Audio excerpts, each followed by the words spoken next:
उगते सूरज की पूजा तो संसार का विधान है, पर केवल और केवल हम भारतवासी अस्ताचल सूरज की आराधना भी करते हैं, और वो भी उगते सूरज से पहले। अगर उदय का अस्त भौगोलिक नियम है, तो अस्त का उदय प्राकृतिक आध्यात्मिक सत्य है। मैं मीना सिन्हा छठ के गीत सुना रही हूँ। अगर आप मेरे चैनल को सब्सक्राइब किए हैं तो दिल से आभार, अभिनंदन। नहीं किए हैं तो प्लीज मेरे चैनल को सब्सक्राइब करें, शेयर करें, लाइक करें, कमेंट करें। धन्यवाद।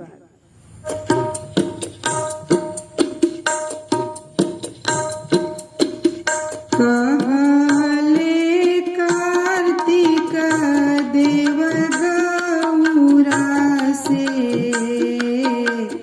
कर छठिया बरत, कर छठिया बरत।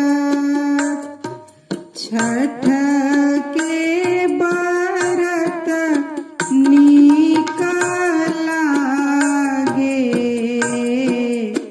पियरी पेनिहा जरूर, पियरी पेनिहा जरूर। दूधवा से दीहा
जगमग करे अंगनैया,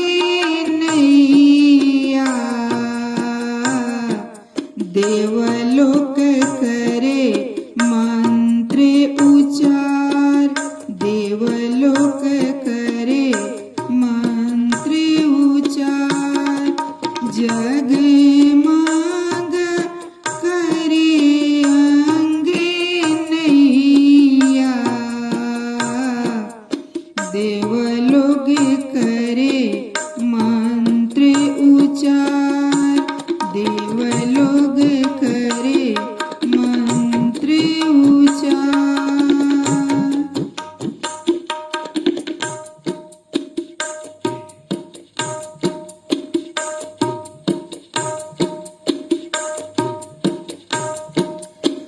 कहले कार्तिक देव गौरा से,